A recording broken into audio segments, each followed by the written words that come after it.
మొన్న పవన్ కళ్యాణ్ గారు seize the ship అన్నాడు. దాని గురించి మీకు ఎలా అనిపించింది? అంటే ప్రజానాయకుడు అంటే ప్రజల కోసం పోరాడే నాయకుడు అని అందరూ అనుకుంటారు.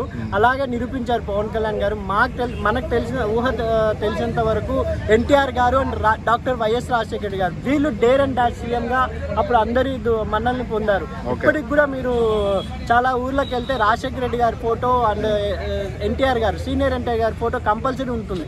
ఎందుకంటే ప్రజల కోసం పోరాడిన నాయకులు కాబట్టి ఇప్పటికే ప్రజల ఉదయాల్లో ఉంటారు. కానీ మనం చైల్డ్హుడ్ లో అంతగా మీడియా లేదు కాబట్టి అంతగా విన్నాం. ఇప్పుడు స్వయంగా చూస్తున్నాం. అంటే ప్రజల కోసం ఆయన డేర్ గా, ఎందుకంటే ఒక కాకినాడ పోర్ట్ లో తుఫాన్ హెచ్చరికలు ఉంది. ఎందుకంటే మత్స్యకారులకు కూడా పర్మిషన్ ఇవ్వలేదు. అట్లాంటి టైంలో ఆయన స్వయంగా బోట్ లో వెళ్ళి ఒక డిప్యూటీ సీఎం హోదాలో ప్రోటోకాల్, అంటే ఇప్పుడు డిప్యూటీ సీఎం అంటే సీఎం అంతా అన్నంత క్రేజే ఉంటుంది. వాళ్ళకి మొత్తం సెక్యూరిటీ పరంగా చాలా ప్రోటోకాల్స్ ఉంటాయి. అయినా కూడా ఓన్లీ నాదెళ్ల మనోహర్ గారితో ఆయన తీసుకుపోవడం చాలా బాగా అనిపించింది. నాదెళ్ల మనోహర్ గారు అండ్ పవన్ కళ్యాణ్ కాంబినేషన్ చూస్తే లవకుశల్ మాదిరి అనిపిస్తుంది నాకు. అలా ఎందుకంటే వాళ్ళిద్దరూ ఎప్పటి నుంచో జనసేనలో స్ట్రగుల్ చూస్తూ వచ్చారు కాబట్టి ఎంతో మంది వచ్చినా వెళ్ళిపోయినా వాళ్ళిద్దరు స్ట్రాంగ్ గా నిలబడి ఈ రోజు ప్రజల కోసం ఆల్రెడీ రేషన్ మొత్తం సేకరించి పవన్ కళ్యాణ్ గారికి నాదెళ్ల మనోహర్ ఇవ్వడం జరగడం వల్లే కదా ఆయన అంతా డేర్ చేసి కోర్టులో ఒక అధికారుల్ని, అది కేంద్ర పరమైన నేను మోడీ అయినా ఎవరితోనైనా మాట్లాడగలుగుతా, ఫస్ట్ సీజ్ చేయండి, సీజ్ ద షిప్ అని ఆ డైలాగ్ ఇక్కడ కాదండి కేంద్రం దాకా వినపడిందంటే ఒక తెలుగోడి సత్తా. సీజ్ ద షిప్ అనే డైలాగు ఒక సినిమా డైలాగ్ లాగా ఆయన సింపుల్ గా వదిలేసాడని అందరూ. ఆయన అది స్క్రిప్ట్ కాదు, అక్కడ అప్పటికప్పుడు ఆయన చెప్పింది కాబట్టి అది అంత పాపులర్ అయింది. అది కాకుండా చాలా మంది అంటున్నారు కెమెరాలు తీసుకున్నారు పవన్ కళ్యాణ్. కెమెరాలు ఎందుకంటే ఇప్పుడు పవన్ కళ్యాణ్ గారు వెళ్తుందంటే కెమెరాలు ఎందుకు వెళ్ళవు, ఆయన ఎందుకు తీసుకెళ్తారు? ఇప్పుడు ఒక చోట ఒక డిప్యూటీ సీఎం వెళ్తున్నారు అంటే రోడ్డు మీద మీరే తీసుకుంటారు కదా. ఇప్పుడు అక్కడ ఎవరో కెమెరాల పరంగా ఖచ్చితంగా మీడియా అనేది అక్కడ ఉండే ఉంటుంది. మీడియా తెలిసే కదా. ఇప్పుడు అధికారులు వెళ్ళారంటే మీడియా కూడా తెలియాలి కదా ప్రజలకు ఏం జరిగేదో.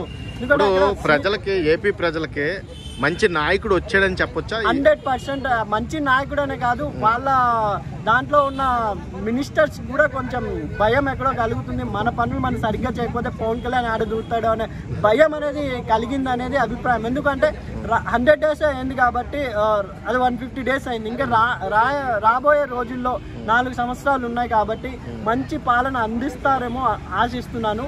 ఎందుకంటే పవన్ కళ్యాణ్ గారు ప్రజల తరఫున ఎప్పుడు ఒక మెట్టు దిగారో ఇంకా చాలా మెట్లు ఆయన దిగాల్సి వస్తుంది అని అనుకుంటున్నాను. ఎందుకంటే డిప్యూటీ సీఎం అంటే ఛాంబర్ లో కూర్చొని పని చేయగలరు.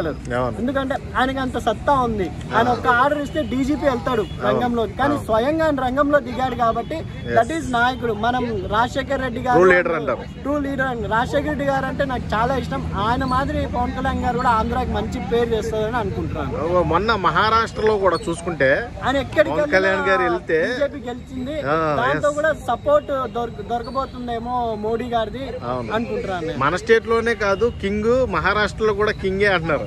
అవును, ఫ్యూచర్ లో, ఇప్పుడు కాదు ఫ్యూచర్ లో కేంద్ర హోమ్ మినిస్టర్ కూడా ఇస్తారేమో, ఇస్తే బాగుంటుందేమో అనుకుంటున్నాను. సూపర్. అసలు అంటే కేంద్రంలో ఆయన నిలదొక్కగలరంటారు ఈ పలుకుబడితో? పలుకుబడి అని కాదు, ఆయన ఎప్పుడు స్వయంగా నమ్మనంటారు. ఇప్పుడు ఎలాగో మోడీ గారి సపోర్ట్ కూడా ఉంది కాబట్టి అంటే ప్రజలు కేంద్రంలో నిలబెడతారా పవన్ కళ్యాణ్ గారిని? 100%. ఆయన అంత చాతుర్యం ఉంది. ఇంకా ఇక్కడ పాలిటిక్స్ ని తట్టుకున్నవాడు అక్కడ ఇంకా పాలిటిక్స్ కూడా తట్టుకోగలుగుతాడేమో అనుకుంటున్నాను. జస్ట్ క్వశ్చన్ మార్క్ మాత్రమే. ఎందుకంటే ఇక్కడ పరిపాలన బట్టి చెప్తున్నా భయ్య, ఫ్యూచర్ లో ఏమైనా జరగచ్చు. ఓవరాల్ గా ఉంటే బాగుండు Pawan Kalyan dare and dash. ఎందుకంటే అతను తప్పో ఒప్పో తెలీదు, ప్రోటోకాల్ అనేది తెలీదు, వెళ్ళి ప్రజల తరఫున అట్లాంటి నాయకులే కదా మనకు కావాల్సింది. ఎందుకంటే క్యాబినెట్ లో కూర్చొని చాలా మంది ఎమ్మెల్యే స్థాయి వాళ్ళే నియోజకవర్గంలో రావడం మానేసి క్యాబినెట్ లో కూర్చొని పనిచేస్తున్నారు. క్యాబినెట్ ఇచ్చింది జస్ట్ అధికారంతో చర్చించడానికి, ప్రజల సమస్యలను దిగి చర్చించాలని పవన్ కళ్యాణ్ గారు నిరూపించారు. ఓవరాల్ గా ఇప్పుడు డిప్యూటీ సీఎం గారి గురించి ఒక మాటలో చెప్పాలండి ఏం చెప్పారు? ఓవరాల్ గా ప్రజల తరఫున ఎన్నుకోబడిన ప్రజానాయకుడే నన్ను నిరూపించాడు. 100% ఇంకా రాబోయే రోజుల్లో ప్రతి సమస్యల మీద ఆయన స్పందించాలని అనుకుంటున్నాను. ఎందుకంటే ఎన్నో సమస్యలు ఇంకా ఉన్నాయి. అమ్మాయిలు మిస్సింగ్ కానీ, అత్యాచారకు గురైన అమ్మాయిలు ఇంకా సరిగా న్యాయం దొరక చాలా మంది ఉన్నారు. పవన్ కళ్యాణ్ గారు